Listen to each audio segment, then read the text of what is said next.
I'm Jennifer Gaffney. I work with Lisa. She's the one you've been texting with. Oh, great. So she should be on in a minute. Okay, no problem. I just wanted to make sure everything was working properly. Yeah, I know. I always go on a few minutes early just in case. Here she is. Hi, Lisa. Hi, Jen. Hi, Laci. Hello, how are you doing today? Good, fine. Nice to meet you. Nice to meet you as well. So we're going to do this interview. I'm looking at the wrong screen. I'm 2 screens up. I'm going to look at you guys. Okay. So Jen's going to ask questions. I may ask a question, as we go along, but mostly Jen's going to ask the questions. Jen's a legal investigator here at the league office. So before we do that, I'll just repeat a little what I told you, Jen. We had a very big texting back and forth this weekend. So I thought I would just tell Laci our process. Make sure you understand our process. If you have any questions about the process, the important to have afterwards, we'll turn the report.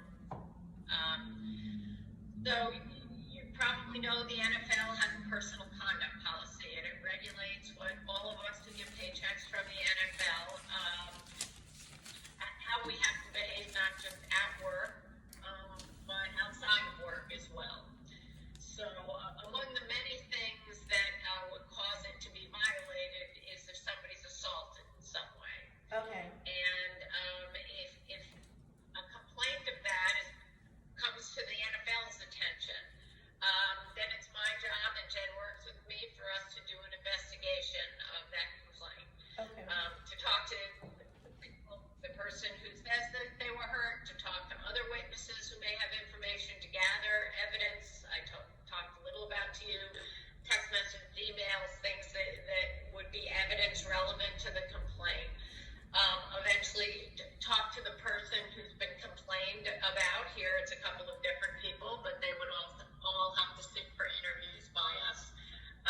And at the end of all and if there's evidence we think they have, then we ask them for that through the NFLPA, their union, and then they have to give us that evidence. Once we have exhausted our ability to gather evidence, then Jen and I have to look at that evidence. We have a discussion. We have to decide, do we have enough evidence to prove that somebody violated the policy? Okay. Because if we say they did, then they can have a hearing and an arbitrator, and it's like a legal proceeding. And we've got to have decision as lawyers once we get. Okay. I'm sorry, it's breaking up a bit. It's our protocol. Can you hear me okay? It's breaking up a bit on my end and your screen is frozen. Is it my Wi-Fi, or do you think, now I can see you. Can you hear me?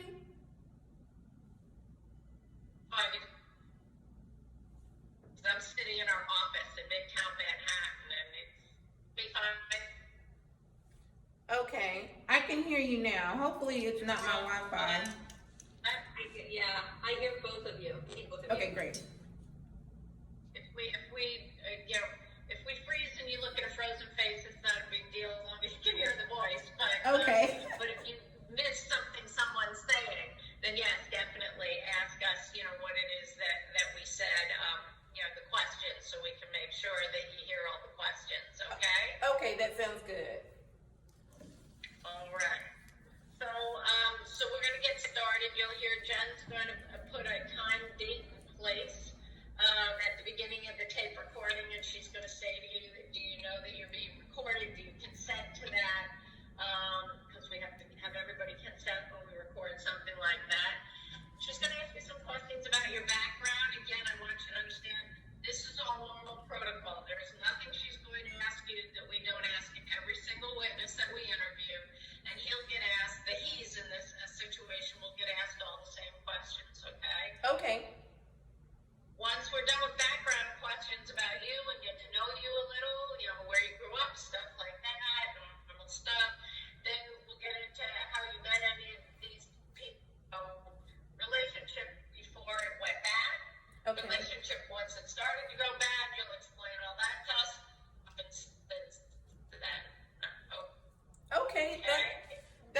good. So, will this be like an official statement, or is this more like a preliminary conversation, and then it will be something that's like an actual statement, or how is this actually legally?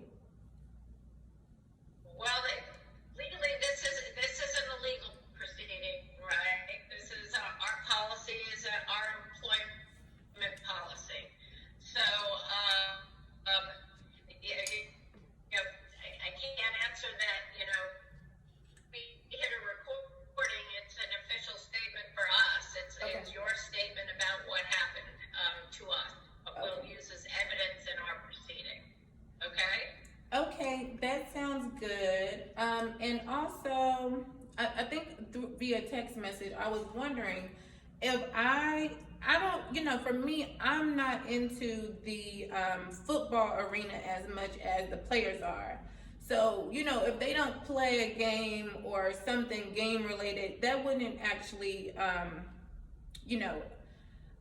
make me feel better or assist me as far as getting justice. So if this was going to be going forward and we say, okay, this would end up being a civil case, would this conversation we're having now and this investigation hinder a civil case at all, or a criminal case? Would it be like, oh, we've already dealt with this through the company, so it can't be already, it can't be through legal, or how would that affect, or if it would affect at all? So you have an option to do any of those things that you just described.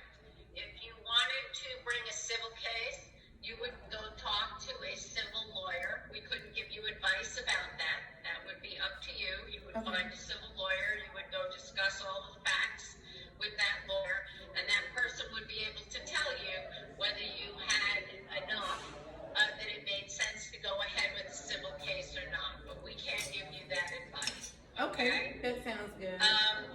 If you wanted to go ahead with the criminal case, you would call the police. You would go to the police station, and you would talk to the police. They might have you talk to a prosecutor as well. Depends where you report it, whether the police make the decision or the prosecutor makes the decision. But that again would be their decision. The one thing I can tell you is the difference in those decisions, and I can say this because Jen and I were both prosecutors at one point, there's a much higher burden of proof in a criminal case. If the prosecutor and the police are evaluating the information that you give them, they know that if they go to court, they have to prove it beyond a reasonable doubt. So people describe it like this all the time. Scales of justice, right? Okay. Beyond a reasonable doubt, got to really tip them like this. Okay. If civil case, the standard is called more probable than not. You just have little in your favor. So it is often easier to bring a civil case than a criminal case. Okay. Our standard is much more like the civil case. We hold people accountable using the civil standard. Does that make sense? Yes, that makes sense to me as well. And that was one thing that I had already been looking to pursue. So I had to fly out to Minneapolis, Minnesota to get the police report for where the incident happened between Dalvin Cook and I, which I did last week. It was difficult to even get it done because, the police kept saying, well, this isn't considered a crime. But I'm like, it's a crime to me. If you expose me to an STD or something like that, I see that as an assault. We have a sexual relationship and you knowingly, try to give me something, or I see that as an assault to me. And the police just was like, well, it's civil. It was just, it's been hard to get a police report pretty much. Yeah. We're going to ask you about all this kind of stuff. Remember I said we're going to talk about what happened between them, what went bad, and then what you've done since then. So we'll want to go over exactly what you did going to the police, what they told you, same with anything else. So I just don't want you to have to repeat all of that again, because these interviews can take a while. And listen, at any time, during the interview, because they can take, a couple of hours. If you get tired, if you need to take a break, you want to get a glass of water, you want to go to the ladies' room, whatever it is, don't hesitate to say, can I just have a minute? And, we'll get up and stretch our legs while you take a break, and really good. Okay. Go ahead, Jen. Okay. This is Jennifer Gaffney, legal investigator with the National Football League. It is Tuesday, September 8th at 3:08 p.m. Eastern Standard Time. I'm on a Zoom call with Laci Jackson for the purpose of discussing with her allegations against several players, Jadeveon Clowney, Mr. Cook, and Mr. Valentine, right? Lisa Friel is also on the call. Ms. Jackson, do I have your consent to record this call? Yes, you do. Let's just start with some basic background. What's your date of birth? October 1st, 1990. And where are you from?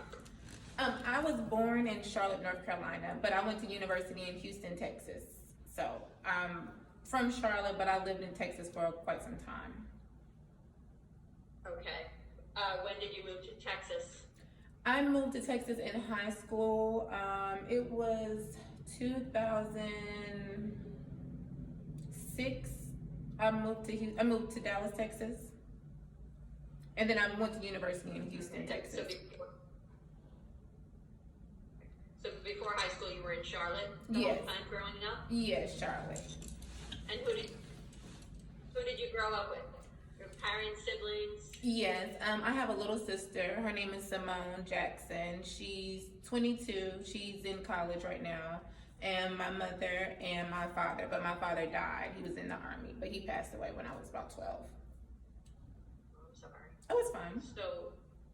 So then you moved to Texas did you move with your mother and your sister? Yes, my mother and my sister. We both relocated there. My mom got a job there in marketing in Dallas, and she stayed there. Okay. And so you went to high school there, and then you went to university there? Yes, I graduated from a private Christian school called Little Bismarck Christian Academy in Dallas. And then I went to Texas Southern University for my primary undergrad, and then I did a fashion merchandising program as well. And where did you do that program? Houston Community College, the fashion merchandising program. And then at Texas Southern, I did broadcast communication. I'm sorry? When did you graduate from Texas Southern? Texas Southern, I didn't finish. I just did my primary classes there, my first 2 years there, and then I transferred and did the fashion merchandising program. Okay.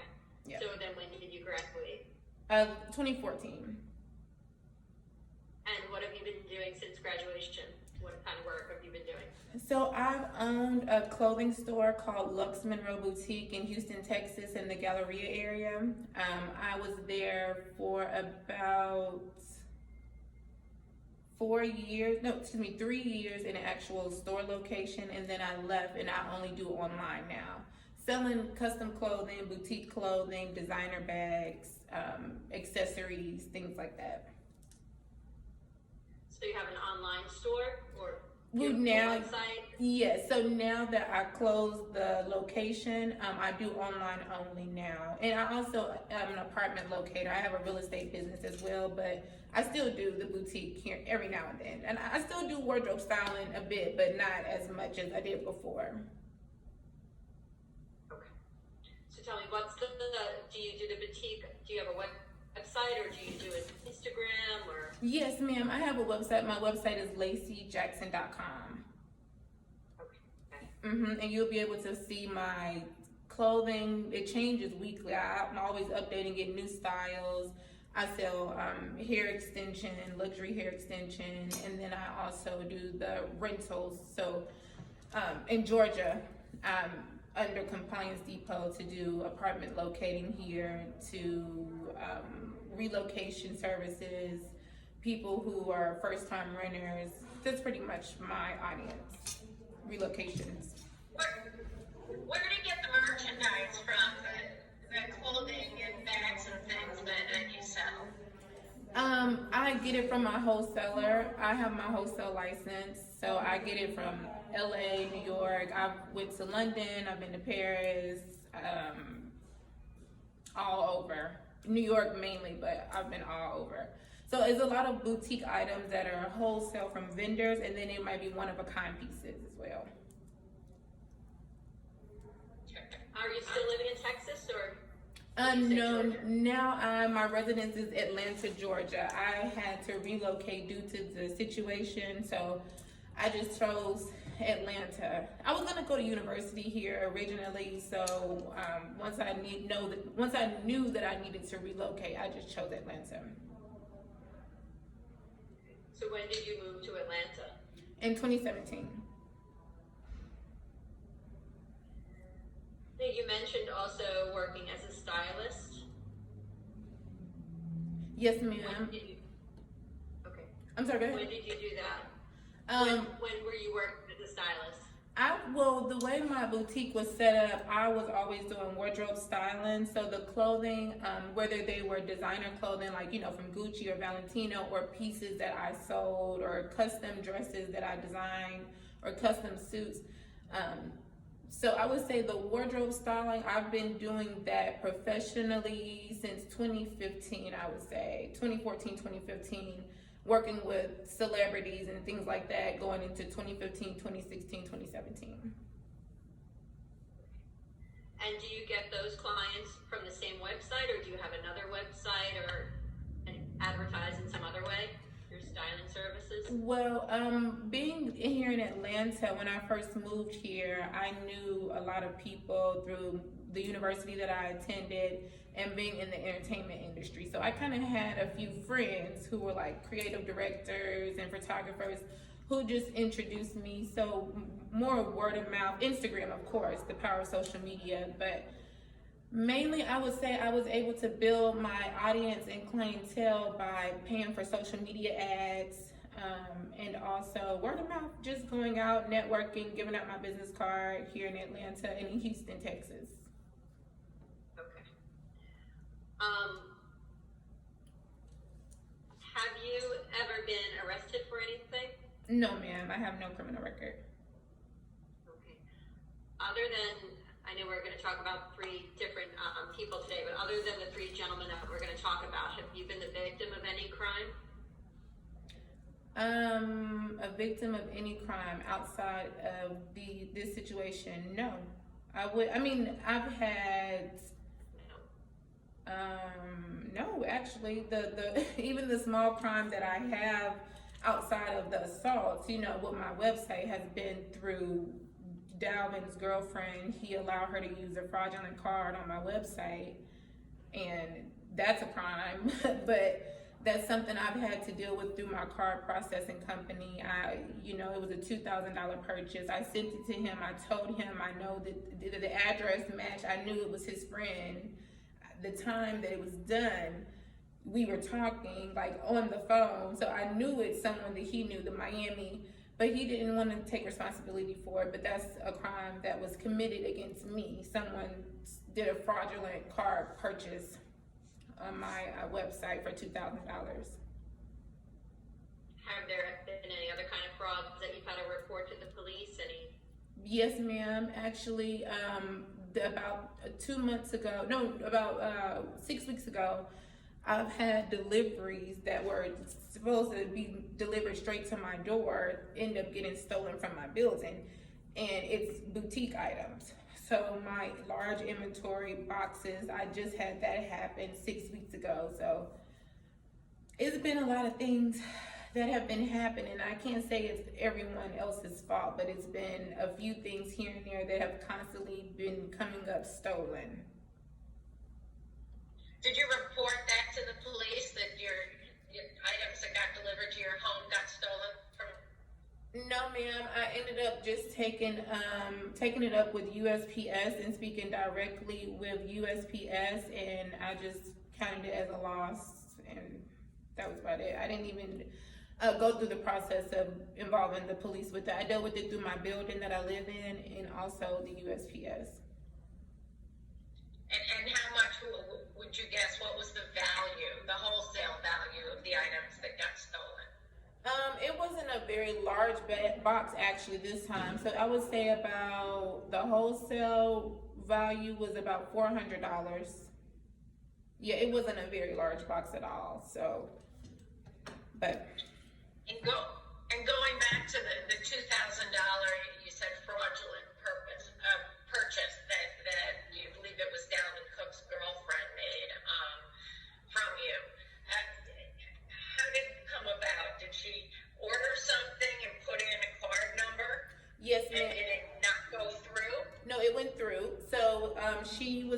able to enter in a fraudulent card number and I guess use someone else's name and address and also their card information.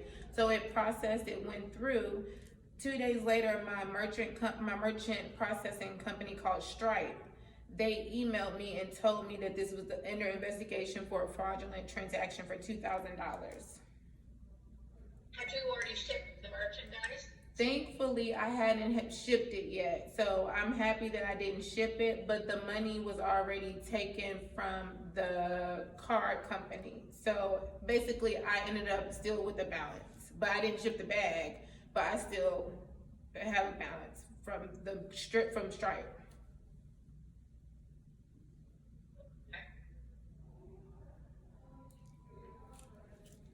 Have you ever been part of any lawsuits? Have you sued anyone or ever been sued for anything? No, ma'am, I've never been in a lawsuit before. This will be my first lawsuit that I'll have to. Well, I've had small claims, of course, very small claims, like insurance things for like my furniture or car, but not an actual formal civil lawsuit between me and a former contracted partnership.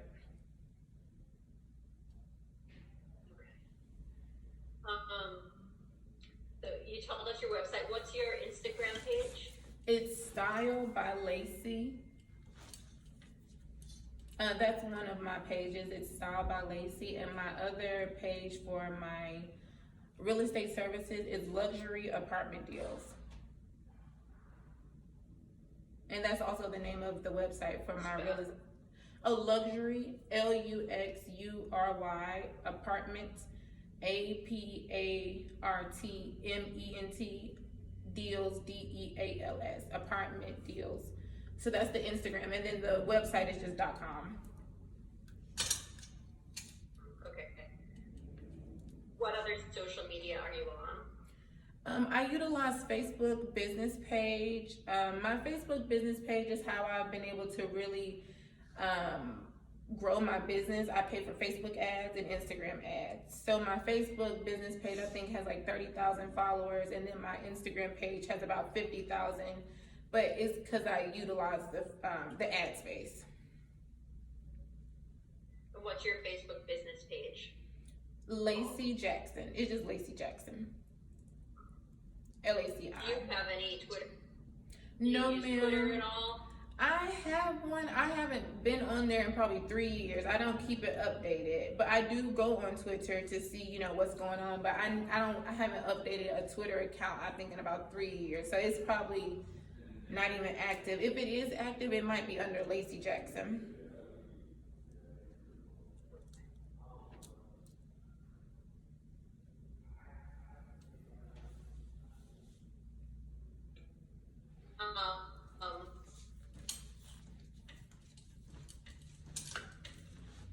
So, do you have any other questions on background? I'm going to clear up one thing when you had ever been arrested, but I didn't know you had no criminal record. Have you ever been arrested?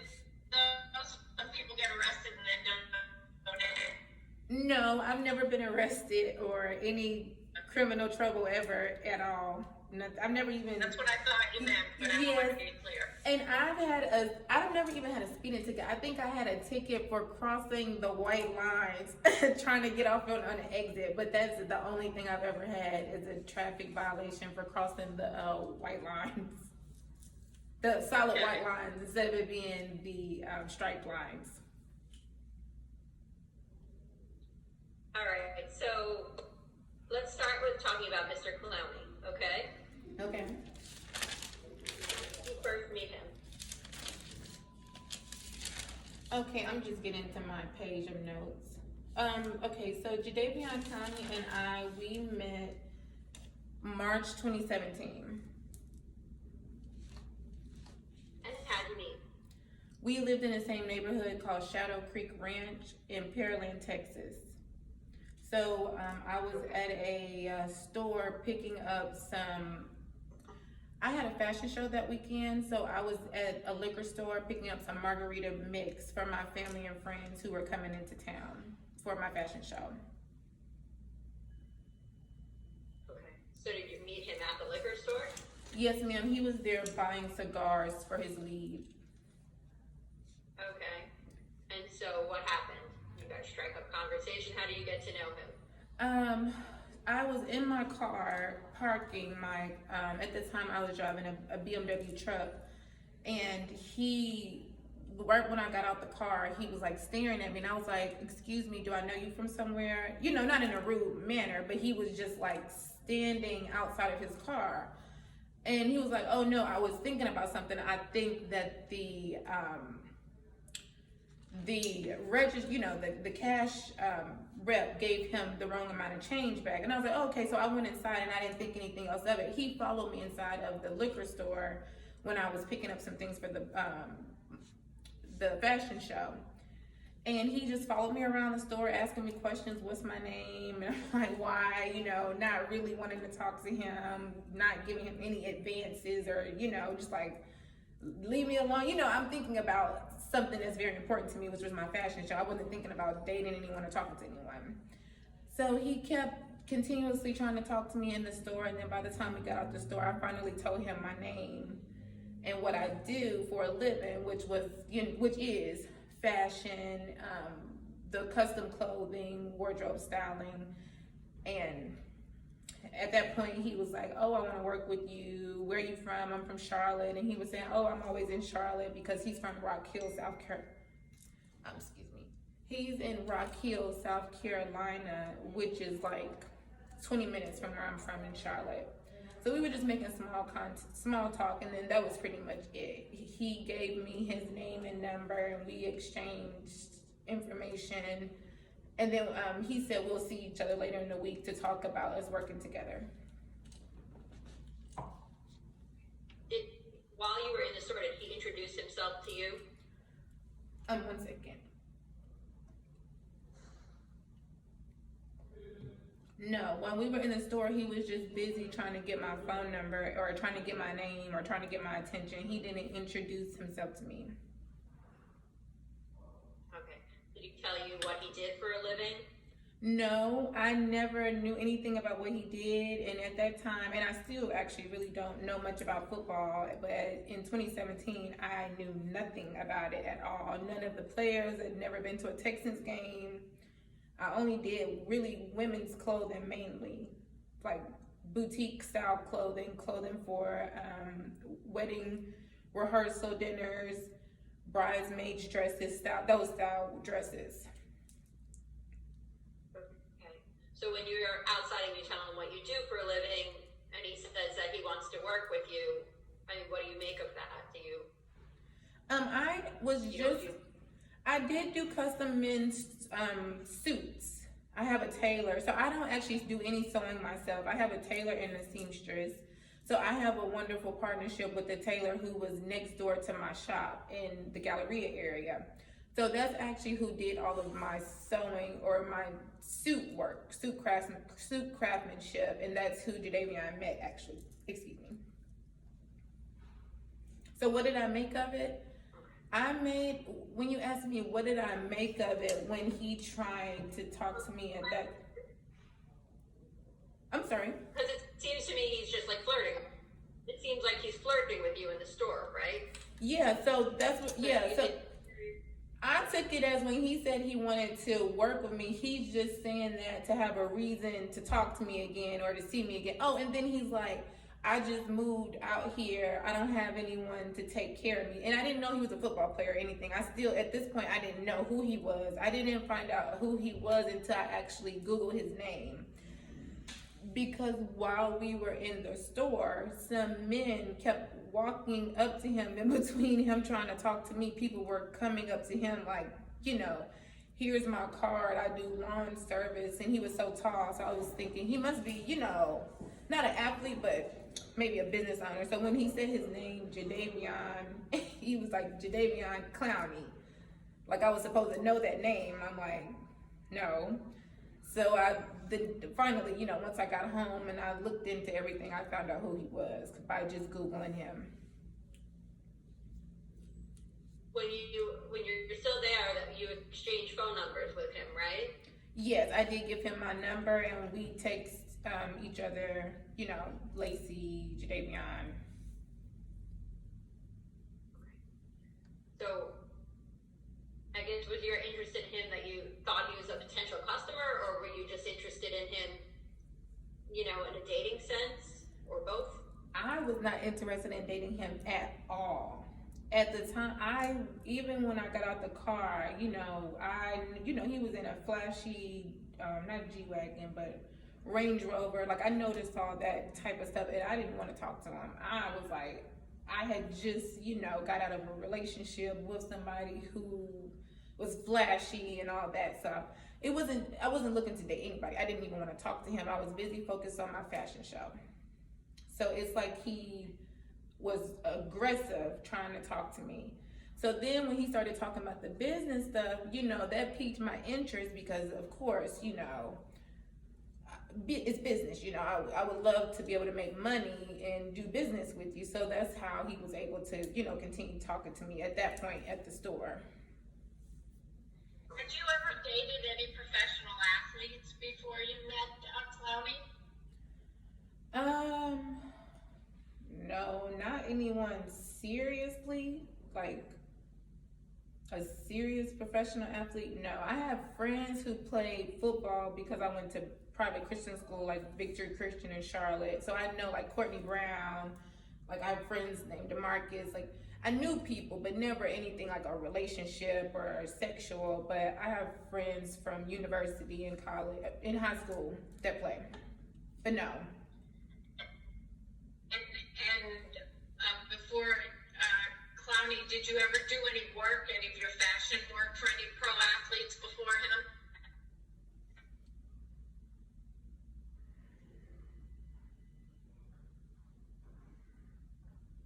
Yes, actually, he no longer played anymore. But his name is DeMarcus. He didn't play anymore at the time when I worked with him. He was already in the music industry. But that would be the only person. But his name is DeMarcus Love. He no longer played for years, but he's in the entertainment music industry.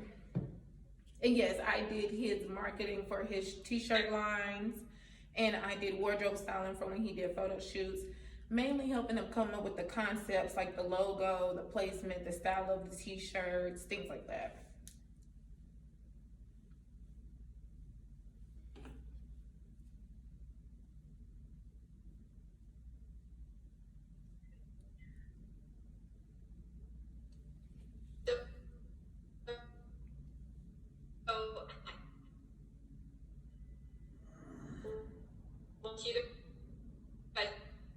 I'm so sorry, it's breaking up. I couldn't. How did your relationship with him progress? Communication with him? I couldn't hear you. Did you say after we exchanged numbers, how did our communication progress? Can you hear us? Let me see. Is it where I am? Yeah, I can hear you better now. Can you hear me? Are you able to hear me?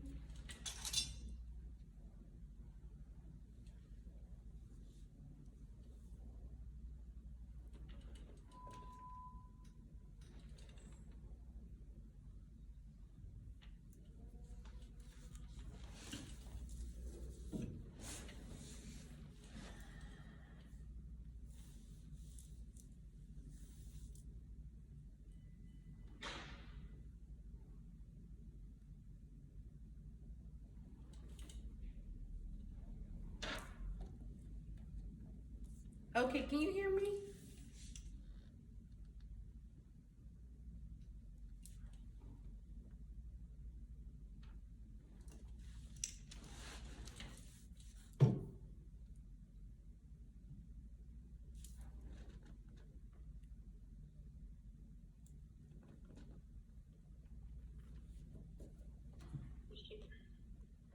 Can you hear me?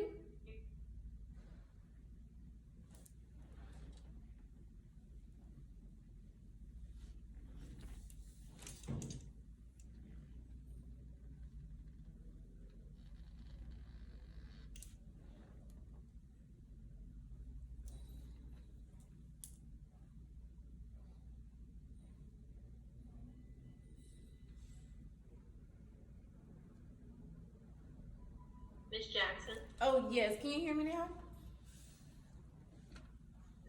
were you somewhere public so that you could be on the Wi-Fi? Yes. I usually have pretty good Wi-Fi in my building.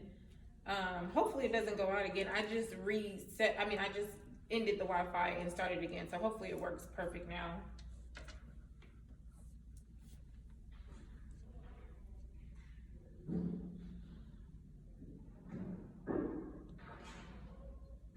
Okay, so the next here from Jadeveon and who contacted who first? Okay, so let's see. Jadeveon contacted me first. Did you hear the question? Yes, you asked me after meeting Jadeveon who contacted who first? Yes. Jadeveon contacted me first after we initially met. He contacted me the next day.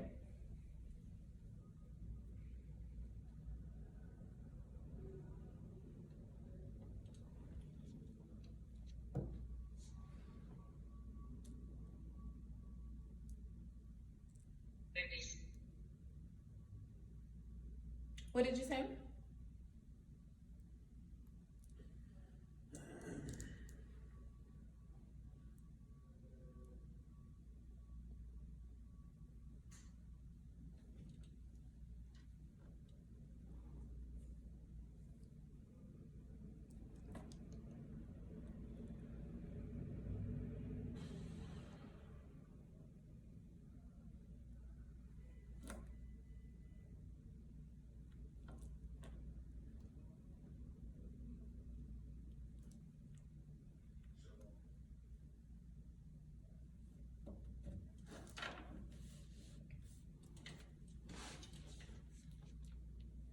Are you there?